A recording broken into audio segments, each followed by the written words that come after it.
The Selfish Path to Romance. Download Chapter 1 for free at drkenner.com. Eddie, you're having some difficulty with a breach of confidentiality? Yes, ma'am. Yeah, what's the situation? Well, I was down visiting my sister in Florida, and while I was there, she was reading my journal. With your knowledge or no? Without my knowledge. Okay. And then, to make matters worse, she was making copies of my journal and was sending it back home to my parents with the things I had written down. And I found out she did this, and I confronted my parents about it and said, well, why did you do this? This wasn't right to do this. And they acted like it was no big deal, which she did, and that I should just forget about it. And it has me very upset at, what she did. Well, two things would have me infuriated, upset beyond belief in that situation. Mm-hmm. Number one, that my sister violated my privacy, that she read my private thoughts. A journal, a diary, is your opportunity to express your innermost thoughts and work them out. It doesn't mean it's a finished product. You're not handing it in as a term paper, and you're chewing your ideas. You may not even agree with something one day, or you may feel it very deeply and then the next day put it in perspective. And so for her to have violated your trust like that would infuriate me. The second thing that would infuriate me is that, obviously her sending it to your parents is very bad. The second thing that would infuriate me is your parents treating it like it's nothing.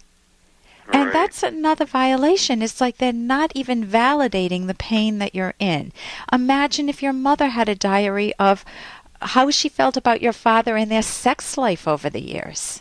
Not that you want to think about that. Or your father had a diary of women he was attracted to, that he never told your mom about. And you found it and you just, happened to copy it and send it out with the Christmas cards. They know how bad that is.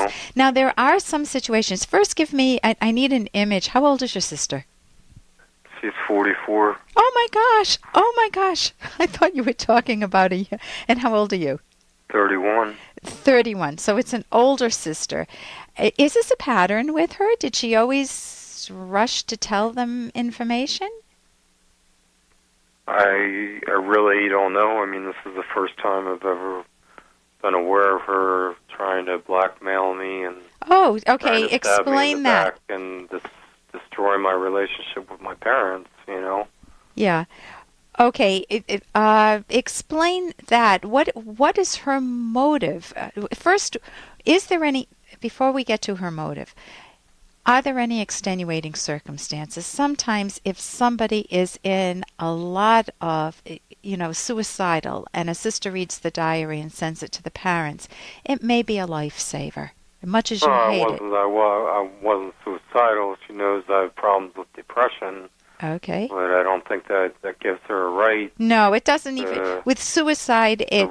To go in and read my journal, and I had written things that I was upset at how my parents have been treating me, and then I'd written things that I was upset with how she'd been, giving me a hard time if I ate a soup, salad, or rice and beans, whatever I ate, she would say that's not healthy. And then I finally asked her, could you please stop giving me a hard time about what I'm eating? I said, I don't give you a hard time if you eat ice cream and drink wine. You're old enough to be able to eat and drink whatever you want. I said, can't you respect that for me? And then she completely lost it and blew up on me. And said what? She started yelling and screaming and cursing at me, saying, who am I to tell her that, and that I was down there visiting, and she has her job's very stressful, so that maybe that added into it. And she's like, you're at the pool or you're at the beach all day, and she's at her work and stressed out, and she started basically just unloading on me, cursing at me and screaming at me. Who am I to say that the nerve that I have to even ask her to tell her to, please stop giving me a hard time about what to eat. I said I'd gotten so uptight I was afraid to even eat anything. Okay, so she's real controlling. Tell me, what's your main question? Hey, I got to interrupt this because we've got to pay some bills. 30 seconds, that's it. A very quick ad, and then Alan will be back. Do you ever feel overlooked in your romantic relationships? Well, when it comes to love, sometimes it's good to be selfish. Find out why in the provocative book, The Selfish Path to Romance. Being selfish means valuing yourself, so your partner will value you. Discover the secrets to keeping yourself front and center in your relationship and building a romance that will last. Find The Selfish Path to Romance by Drs. Ellen Kenner and Edwin Locke on Amazon or at selfishromance.com. That's The Selfish Path to Romance on Amazon or selfishromance.com. Tell me, what's your main question? What would you like me to address? Because we only have maybe 2 minutes. How to resolve the issue, because it hurt me even more when I brought it up to my parents, and they acted like I should just forget about it and it's no big deal. And I know that they favor her, and I know she's trying to get me thrown out of the house, I guess. Do you have a job? No, I've been going back to college, and we had a house fire. That's what precipitated me going down there to begin with. So you were living with her? I was living with my parents. Their house burned down, and they sent me down to stay with her for a few weeks while they straightened things out. And I came back here, and I'm back in college now. Okay, studying. I just finished an economics course today. I gave my PowerPoint presentation. I've got about 80 credits. I'm not really sure on a major. I realized if I was successful in society, it would be easier to deal with this situation, you know. Okay, so the point for you is moving forward, and if you're wanting to help them understand where you're at. If you use your sister's methods, obviously you're going to have a family fire rather than a house fire. You know, your whole family has been through a lot. It sounds like the stress of just having a house fire is very traumatizing. I'm assuming that was totally accidental? Yeah, it was an electrical fire while we were sleeping, and all this has just made the stress even worse on, I guess, my parents, myself, and I don't know if And you want a good her. Relationship with your parents again, right?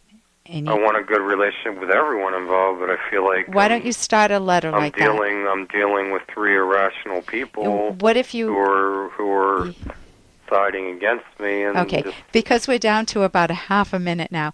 Let me just tell you, you could buy some time, wait a little bit till they cool down and come to their senses. That's one option you have.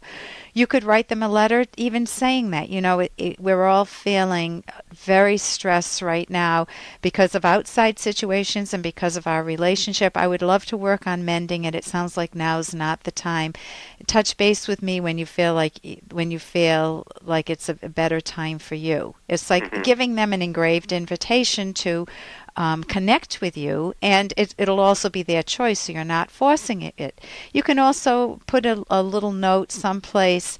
I'm hurting about the violation of privacy. I know we're all under a lot of stress. I hope that never happens again. You know, you're just moving forward. So listen, I hope that helps. I wish we had more time. What should I say to my sister? Just saying I'm hurting a lot right now. Now might not be the best time for us to talk about things. My guess is if I had read your diary and had sent it to Mom, that you would feel sad, very sad about this. Please take some time to think about that and maybe touch base with me when you feel more like you want to connect again. Okay. Listen, thank you so much for your call, Eddie. Okay, have a nice night. Okay, you too. For more Dr. Kenner podcast, go to drkenner.com and please listen to this ad. Here's an excerpt from The Selfish Path to Romance by Dr. Ellen Kenner. Some conflict is inevitable in all relationships. Even though you may be similar to your partner in many fundamental respects, inevitably there will be differences in beliefs, values, interests, preferences, tastes, habits, attitudes, and personality traits. Partners will differ in communication skills and styles, and in habitual methods of thinking. Sometimes differences are a source of interest and excitement. For example, an introverted partner may admire how an extroverted mate is so at ease in social situations, or one's partner's interests stimulate the development of similar interests in the other. And many differences that conflict with one's own preferences can be ignored if they are not important enough to make an issue of. You can download Chapter 1 for free at drkenner.com, and you can buy the book at amazon.com.